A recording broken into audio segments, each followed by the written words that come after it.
श्री कृष्ण गोविंद हरे मुरारे, हे नाथ नारायण वासुदेवा। श्री कृष्ण गोविंद हरे मुरारे, हे नाथ नारायण वासुदेवा। एक समय दानव ऋषि ने पुलस्त्य ऋषि से पूछा, कहने के हे मुनीश्वर, मनुष्य मृत्यु लोक में ब्रह्म हत्या आदि महान पाप करते हैं और दूसरे के धन की चोरी करते हैं, दूसरे की उन्नति को देख करके ईर्ष्या करते हैं, परंतु फिर भी उनको नरक की प्राप्ति नहीं होती। सो क्या कारण है?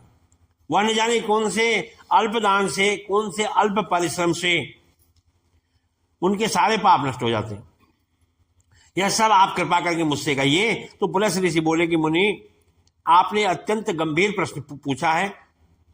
इससे संसारी जनों के कल्याण होगा, उनको लाभ प्राप्त होगा। इसको इंद्र आदि देव भी जिसको नहीं जानते, परंतु आपको वह गुप्त भेद मैं अवश्य बताता हूं।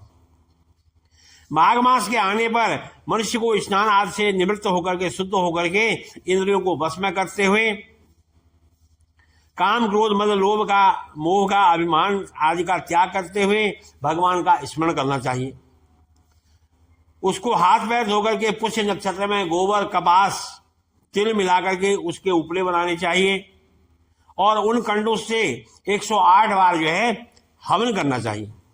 और यदि उस दिन मूल नक्षत्र हो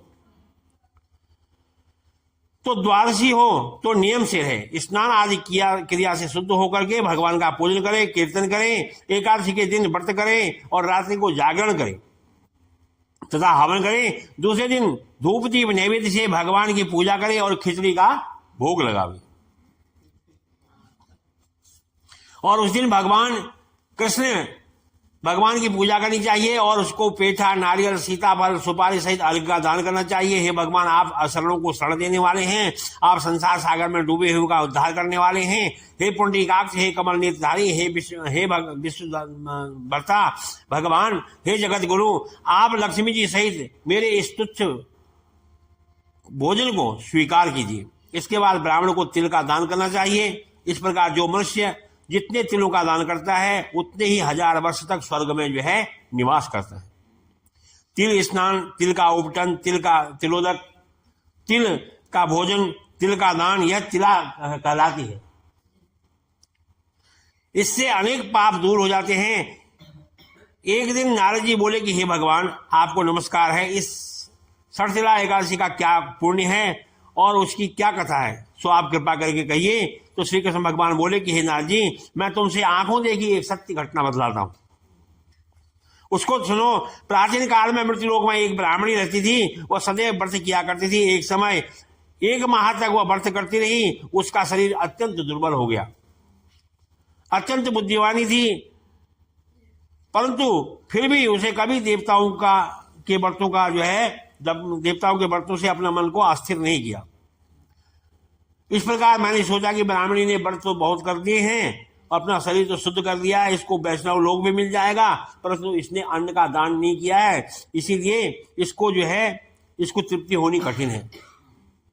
ऐसा सोचकर मैं मृत्युलोक में गया और वहां जाकर ब्राह्मणी से मैंने अन्न मांगा।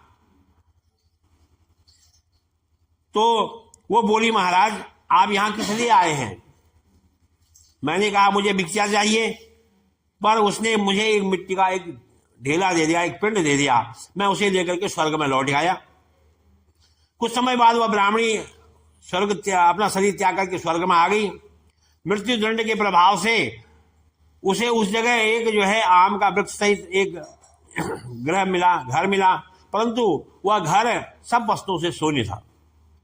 वह घबराई हुई मेरे पास आई, कहने लगी कि हे भगवान, मैंने आपके इतने व्रत किए, इतनी पूजा करी, परंतु फिर भी मेरे घर में कोई वस्तु नहीं है। मैंने कहा कि तुम घर जाओ और देव स्त्रियां तुम्हें देखने को आएंगी और जब वो तुमसे षटतिला एकादशी का पुण्य और कथा सुन लें तब तुम उसका द्वार खोलना। भगवान के ऐसे वचन को सुनकर के वह अपने घर गई और जब देव स्त्रियां आई तो द्वार खुलवाने लगी। तो ब्राह्मणी बोली कि यदि आप मुझसे देखने आई हैं तो षटतिला एकादशी का महात्म सुनाइए, सुनिए। तो देव स्त्री बोली कि मैं कहती हूँ, सुनो। तब उसने सर्तिला एकादशी का महात्म सुना दिया। तब द्वार खोला। तब देव स्त्रियों के कहे के अनुसार उसने सर्तिला का व्रत किया और उसके प्रभाव से उसको धन धान्य से घर परिपूर्ण मिला। अतः जो मनुष्य मूर्खता छोड़ करके सर्तिला एकादशी का व्रत करते हैं और मनुष्य को इस जन्म में आरोग्यता मिलती है और बाकी जो उसके बाद जो है भगवान के लोक को प्राप्त करते हैं। बोलो एकादशी महात्म की जय।